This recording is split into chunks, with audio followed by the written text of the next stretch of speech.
Hi viewers, welcome to our channel. ప్రస్తుతం మనతో పాటు సీనియర్ జర్నలిస్ట్ దాము బాలా సార్ ఉన్నారు. వారితో మాట్లాడదాం. నమస్కారం సార్.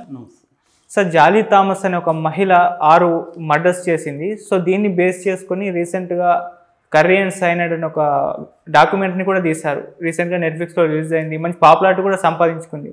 అసలు ఎవరి జాలీ థామస్, మరి ఆ వెబ్ సిరీస్లో డాక్యుమెంటరీలో ఏం చూపించారు, ఎలా మర్డర్స్ చేసింది సార్ అసలు?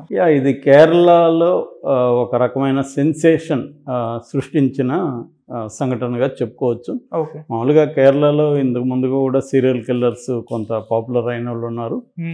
బట్ ఇది ఒక డిఫరెంట్ అని చెప్పచ్చు. అందుకనే దీని మీద national award winner Christo Tomy director, తను దీని మీద ఇంట్రెస్ట్ చూపించాడు. ఆయన ఇంటర్వ్యూ కూడా నేను చూశాను. ఆయన ఏం చెప్తున్నా అంటే, మామూలుగా దీన్ని సింపుల్ ఒక ఆవిడ ఒక ఫ్యామిలీలో 6 మందిని చంపింది, ఇది close and open and shut case అని అందరూ అనుకుంటారు. బట్ అంత సింపుల్ కాదు ఇది. దీంట్లో అనేక న్యూయాన్సెస్ ఉన్నాయి. అందుకని నాకు ఇంట్రెస్ట్ వచ్చింది అందుకని నేను దీన్ని తీశానని చెప్పాడు. ఇది ఎలా ఉంటుందంటే, ఆ ఫ్యామిలీలో వాళ్ళు చెప్పింది, పక్కింట్లో వాళ్ళు చెప్పింది, ఆమెకు తెలిసిన వాళ్ళు పోలీసులు, దీని నుంచే కన్స్ట్రక్ట్ చేసుకుంటూ వచ్చాడు అనమాట స్టోరీని. చాలా బాగుంది. ఇది 30 దేశాల్లో పాపులర్ అయింది ఈ స్టోరీ. అయితే అసలు ఏం జరిగింది అంటే, ఈమె చంపింది వచ్చి ఒక రోజులో చంపలేదు. 2002 నుంచి 2016 వరకు 14 ఏళ్ల పీరియడ్లో ఈ 6 మందిని చంపింది.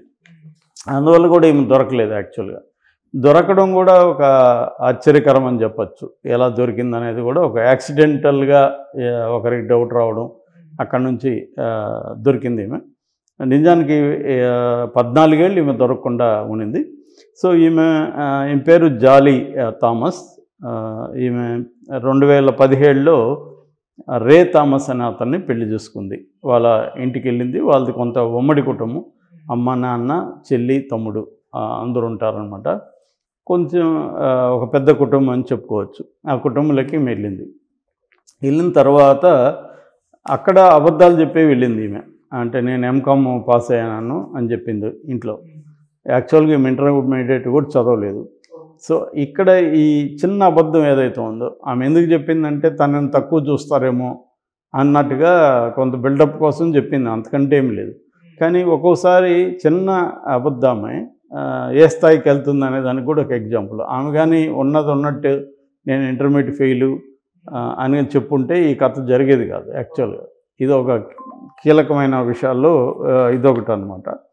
సో ఆమె అలా చెప్పితే వాళ్ళ అత్త, ఆమె అన్నమ్మ, ఈ అబ్బాయి వాళ్ళ అమ్మ, ఆమె కొద్దిగా స్ట్రాంగ్ ఉమెన్, డామినేటింగ్ ఉమెన్. కొంత పెద్ద ఫ్యామిలీస్లో మొత్తం కమాండింగ్గా కొంతమంది స్త్రీలు ఉంటారు కదా, ఈ అన్నమ్మ అలాంటి కమాండింగ్ ఉమెన్. ఆమె ఏం చెప్పిందంటే, నువ్వు ఎంకామ్ చదివి ఎందుకు ఇంట్లో వంటలు చేసుకుంటుంటావు, నువ్వు వెళ్ళి బయట పని చేయి, ఇంటి పని మేము చూసుకుంటాం అని ఈ అమ్మాయిని షంటడం మొదలుపెట్టింది. ఈ అమ్మాయి ఏమో ఎంకామ్ చేయలేదు. సో ఇప్పుడు అబద్ధం తెలిసిపోతుందనే ఒక టెన్షను. ఆమెమో వదలలేదు. ఇలా కొంతకాలం గడిచినాక ఇంకా వాళ్ళ అత్తను తట్టుకోలేక ఏమేం చేసిందంటే, బయటికి వెళ్ళి నేషనల్ ఇన్స్టిట్యూట్ ఆఫ్ టెక్నాలజీలో తనకెవరో తెలుసుంటే అక్కడ జాబ్ వచ్చిందని వీళ్ళకి చెప్పేసింది. ఇంట్లో చెప్పేసి అప్పుడప్పుడు అక్కడికి వెళ్ళడం, ఆడ క్యాంటీన్లో కూర్చొని వాళ్ళతో కబుర్లు చెప్పడం, టీలు కాఫీలు ఏదైనా తినడం, అవి పుస్తకాలు తీసుకుపోయి చదువుకోవడం, మళ్ళీ ఇంటికి రావడం, జాబ్ చేస్తున్నట్టు డ్రామాలు ఆడడం మొదలుపెట్టింది. అయితే ఆమెకు టెన్షను, ఎందుకంటే జాబ్ చేస్తే జీతం ఇవన్నీ ఇవ్వాలి. అత్తమ్మ నేను జీతం చిట్టీలు కడుతున్నాను ఏదో చెప్పింది స్టోరీ. కానీ ఆమెమో డామినేటింగ్ ఉమెన్, అన్నిట్లో డామినేట్ చేస్తుంటుంది.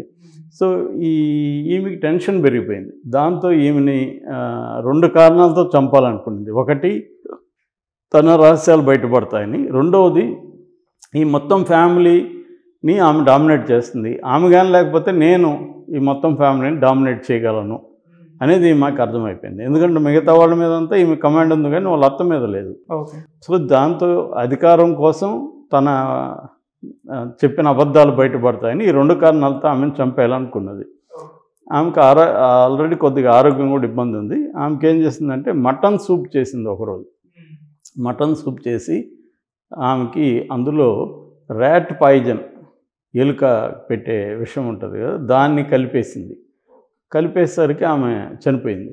చనిపోయినప్పుడు అందరూ కూడా ఏమనుకున్నారంటే ఆరోగ్యం బాగాలేదు, ఆమెకి కొద్దిగా హార్ట్ ప్రాబ్లం ఏమో అనుకున్నారు. హాస్పిటల్కి తీసుకెళ్తుంటే చనిపోయింది. హాస్పిటల్కి తీసుకెళ్ళినాక కూడా ఎవరు కూడా పోస్ట్ మార్టం చేద్దామని కానీ ఎవరు అనుకోలే. మామూలుగా మన ఇళ్ళల్లో చనిపోతే పోస్ట్ మార్టం మనం ఎందుకు చేస్తాం. రెండోది, ఈ అమ్మాయి జాలీ థామస్కి ఉన్న లక్షణం ఏంటంటే చాలా మంచిగా ఉంటుంది, అందరితో మంచిగా మాటకారి, సరదాగా ఉంటుంది, అందరి ఇండ్లలో అందరి అవసరాలను పట్టించుకుంటుంది. అందువల్ల అసలు ఈ మీద వచ్చే డౌట్ వచ్చే అవకాశమే లేదు. అలాగా ఆమెను చంపేసింది.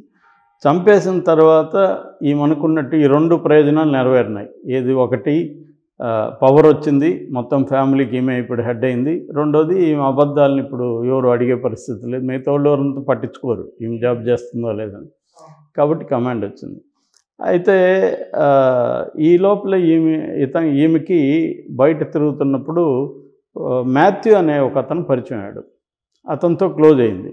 అతను ఎవరంటే ఒక జ్యువెలరీ షాప్లో పనిచేస్తాడు, మేనేజర్ స్థాయి. అతను అప్పుడప్పుడు రావడం కూడా మొదలుపెట్టాడు ఇంటికి. వీళ్ళ హస్బెండ్కి కూడా అతను ఫ్రెండ్ అయ్యాడు. ఇది వీళ్ళ మామకు నచ్చడం లేదు. హస్బెండ్ లేనప్పుడు కూడా వస్తాడు, వాడితో నీకేం పని, వాడితో ఎందుకు అంత నవ్వుతావు, మాట్లాడుతుంటావు, ఇలా ఆయన గోకడం మొదలుపెట్టాడు.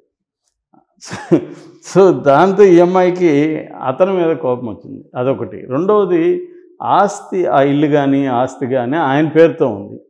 సో ఆయన్ని చంపేస్తే ఈ 2 ప్రయోజనాలు, ఒకటి మనకి నష్టం ఉండదు, రెండోది ఆస్తి మన పేరుతో వస్తుంది. ఈ 2 విషయాలను దృష్టిలో పెట్టుకొని ఆమె ఏం చేసిందంటే వీడిని మాథ్యూ గారిని అడిగింది, నాకు సైనైడ్ కావాలని చెప్పి. అంటే ఎక్కడో ఆమె చదివింది, సైనైడ్ పెడితే త్వరగా చనిపోతారని చదివి వీడిని అడిగింది.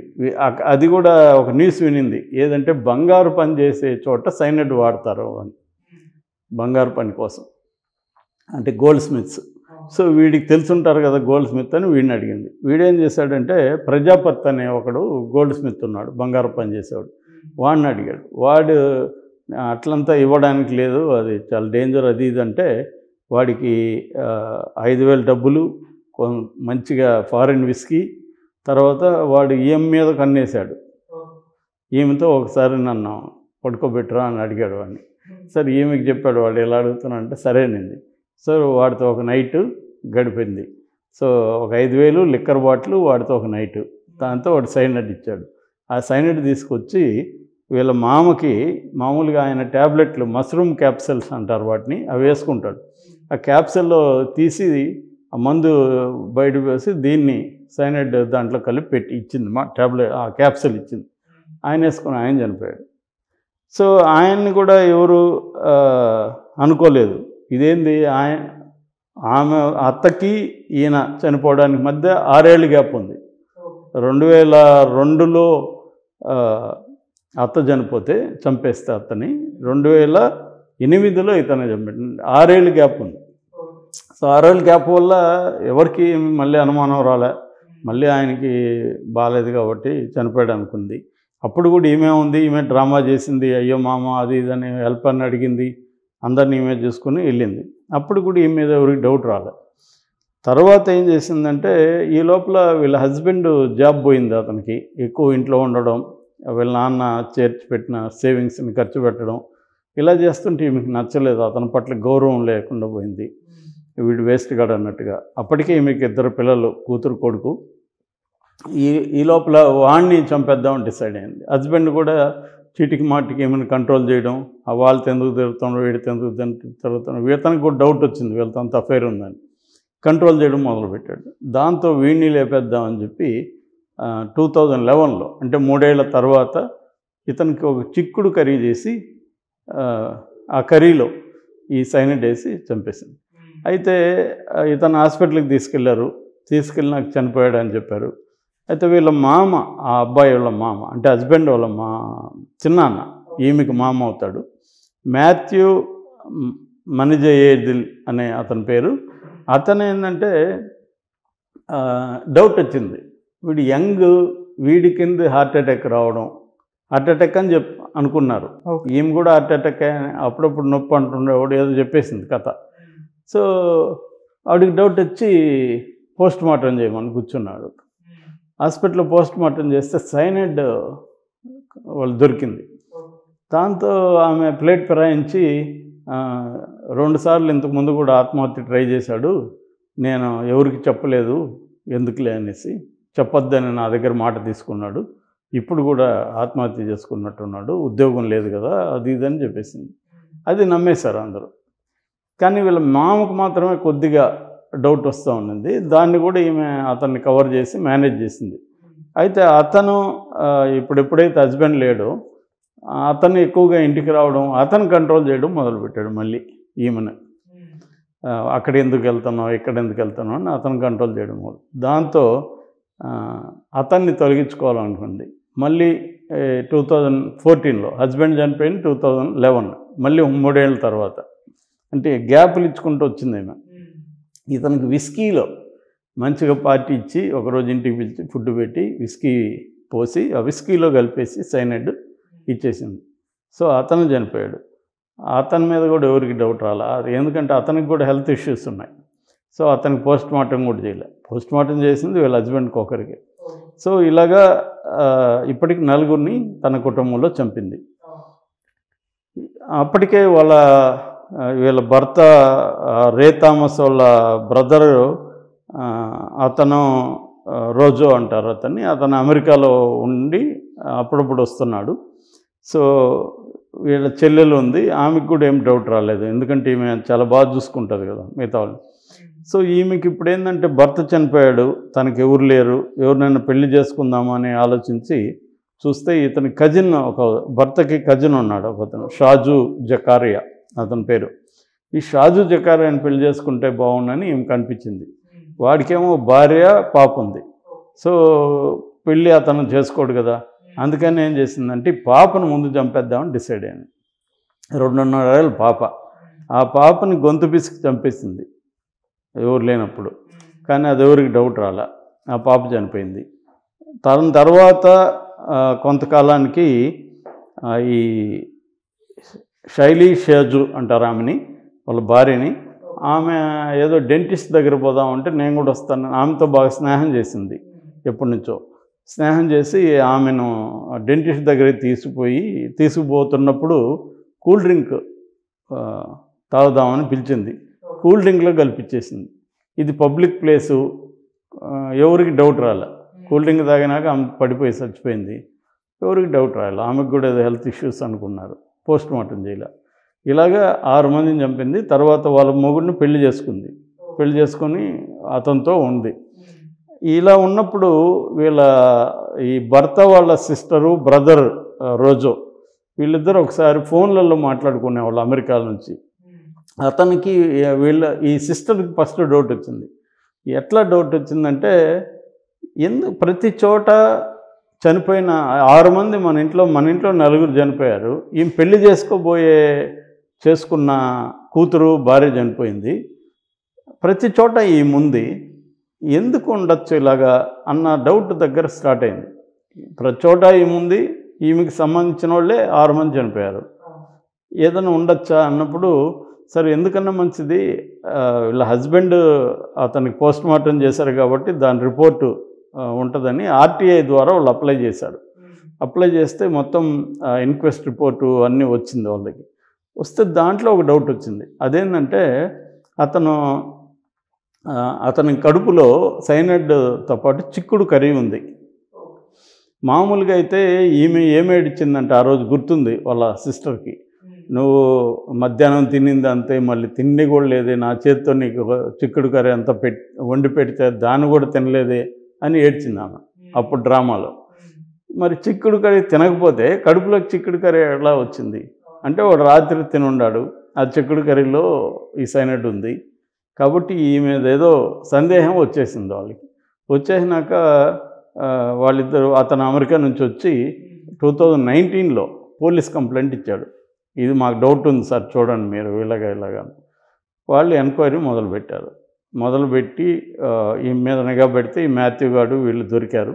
దాంతో వాళ్ళలో ఎవరినో మాథ్యూని ఆ ప్రజాపతిని పట్టుకొని గట్టి కొట్టారు. కొడితే ఇట్లా సైనైడ్ తీసుకెళ్ళింది ఇదంతా చెప్పారు వాళ్ళు. దాంతో ఆమెను పట్టుకున్నారు. ఆమెను పట్టుకొని ఆమెను కొట్టారు.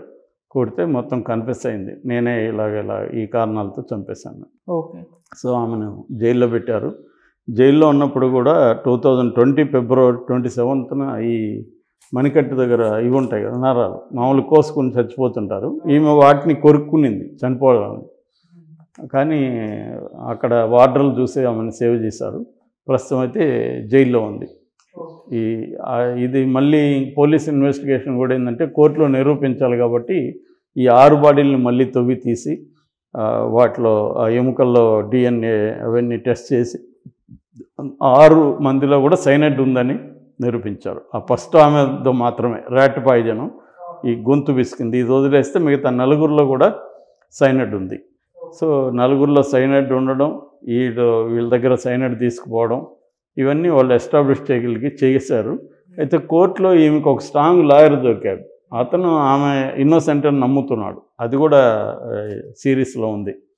అతను నేను ఆమెను కాపాడుతానని గట్టి కంకణం కట్టుకొని కూర్చున్నాడు. సో మరి ఎట్లా ఇది ఏమవుతుంది, శిక్ష పడుతుందా లేదనేది తెలీదు. ఏదేమైనా 2019 నుంచి ఆమె ప్రస్తుతానికి 4 ఏళ్ళ నుంచి జైల్లో ఉంది. Okay sir, thank you so much sir. Thank you.